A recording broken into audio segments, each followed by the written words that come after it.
we're on our way back to ye old storage for the camper.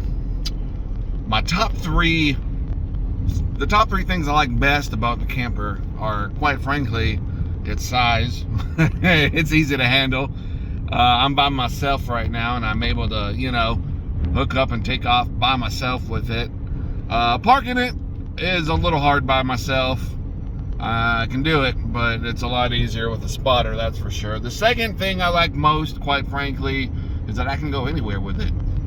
The more I hear about the large travel trailers and the fifth wheels, and especially the toy haulers, because those get really long, is the bigger you get, the harder it is to get a camping spot, and the more expensive it is to get a camping spot. So I don't mind being small, because heck, we're never in the damn thing anyway, but to really sleep and relax a little bit. The rest of the time we're out exploring.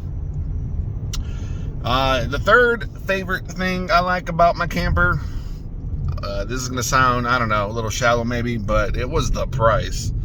I did finance it because I didn't want to spend all my cash on hand, but the payments are so small, I'm like doubling up on them payments. This thing's gonna get paid off fairly quickly, but just the price, like, I want to get a bumper sticker that says, mine's paid off. I see all these people with these large trailers and the RVs, and I'm like, sometimes it'd be nice to have bigger space and bigger toys, but I know they ain't paid for. I need some caffeine. And if there's one thing that gets me going, it's Trader Bubba's coffee. I have a ton of wonderful flavors. Do be a little careful. This is whole bean, so do check. Some of these are whole bean. But hey, it's that time of year. Y'all like pumpkin spice? I know. I love pumpkin spice.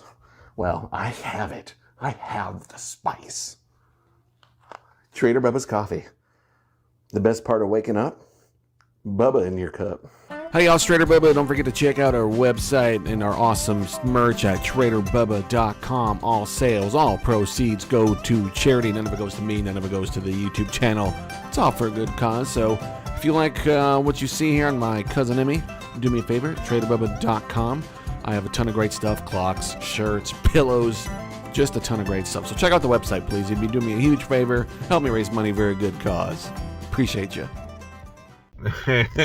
So I know it's a little shallow, but the top three things that I'm not a fan of, I guess the only thing I get jealous of is that I don't have a bathroom in mine, and I couldn't get a bathroom even if I wanted one because of the weight. I'm 1,700 pounds without a bathroom in my 14-foot little pop-up, and the bathroom would put me over on the weight for what I can tow, which is 2,000 pounds. So I do miss having a bathroom. Obviously, if you've seen the last part of the video, we love the KOA that we stayed at.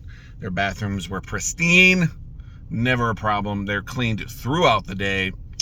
The bathrooms at our first camping spot, if you watch our first video on Lake Piru, Devil Lake, those bathrooms were also pretty well kept, especially considering that they're part of the National Forest Service, whatever, we got lucky there. But bathrooms, yeah. The second thing I'd have to say that I'm probably not the biggest fan of, I guess if I had taken more time or maybe been willing to, pop-ups are hard to find in California. They're not that popular. And even now, after buying this one from Camping World, and I've left a review on Camping World, I will say that I've continued to see what else is out there for California locally, and there's not much. Most of them are a lot older than this and require a lot more like fix-it-upper kind of things before you can really use it. But I was kind of hoping to get a pop-up where we didn't have to put the rods in under the bed. They have those that, quite frankly, just slide out. They lock in place and you're done, and still somehow manage to hold the weight. I'm a big guy. But I was kind of hoping to get one of those because, again, this camper, if you watch one of my earliest videos on the reasons I'm even getting a camper, it's partially from my dad. And I didn't want him to have a hard time putting it together. And I feel like those rods are going to be a little bit of a pain. My third and final complaint, as stated in an earlier video as well, the damn door on that camper. In the old days, in the camper we had back in the 80s, which, you know, it's only 40 years ago, 35 years ago, the door, all you had to do, there was an upper half of the door that would just come off. So when the camper was down, you had the little door, and when the camper was up, the roof was raised, you just added the second half of the door. Here, there's two completely different doors, and the screen door that you use when camping is completely removed, and it is a pain in the butt. That's the hardest thing to put on. It's hard for two people to do it. It is a one-person job because you can't both be getting your fingers in there and stuff. And it is that is just some bad engineering right there. But I guess considering if that's my only complaint, I can't really say anything. It did come with a blown fuse. A little PO'd that maybe Camping World didn't catch up on that because they didn't inspect it, supposedly. I'm going to put in a bonus item, and that is going to be in California. All travel trailers are required to have the 7-way hookup.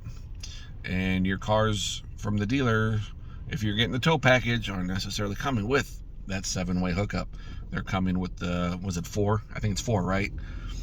My old age is catching up with me.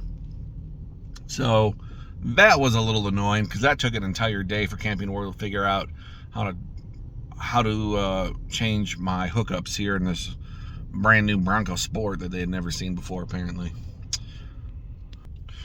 So there you go.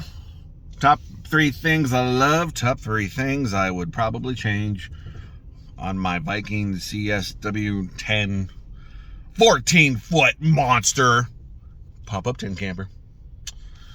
I may not look as cool driving around with some of your big RVs, but I'm getting around a lot better. You know what? I have to say, because I've had a couple of people question me on the Bronco, my little baby Bronco, pulling this thing, and I am pulling the camper. You can kind of see it, but the gas mileage has been crazy good. Considering I'm towing. I was expecting just crap gas mileage. I was thinking maybe I was like, it's gonna be like 7 miles to the gallon or something. This little SUV pulling its max tow weight. Nah. I keep an eye on the RPMs. I don't push it too hard, obviously, and we kind of take our time. We're not in a hurry when we're driving.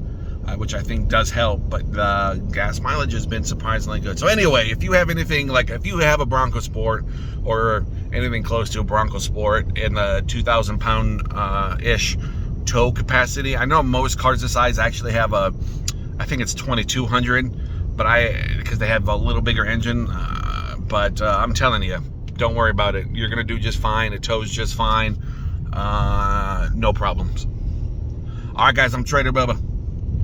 Y'all stay safe out there. Here at Trader Bubba, we let freedom ring. But you know what? You should answer this call to freedom by hitting the open road. And if you are at all interested in what it's like to be out on the open road, camping, living the outdoor life, watch my other video.